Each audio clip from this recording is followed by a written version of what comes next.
Kimbia watoto. Kweli. Leo tunazaa watoto, tunakuta watoto machokola. Unaulizwa nini? Kuna mwanamke mmoja asiyekuwa na maono. Kaacha watoto. Wewe unafikiri vita inapotokea kwenye ndoa nani anatafutwa? Hutafutwi wewe, hatafutwi mume wako, unatafutwa uzao.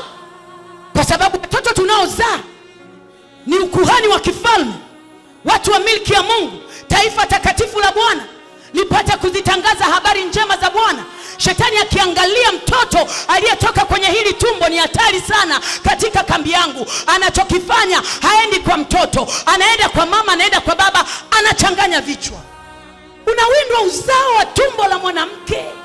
Huwezi ukawa na kesho iliyo njema kama huna maandalizi leo. Na ninataka ujue, andika hii pointi, hakuna maandalizi yaliyo mepesi. Maandalizi yoyote yanahitaji kulipia gharama. Hakuna maandalizi mepesi. Maandalizi ni kulipa gharama. Na tunajifunza tabia ya maandalizi kutoka kwa Mungu mwenyewe.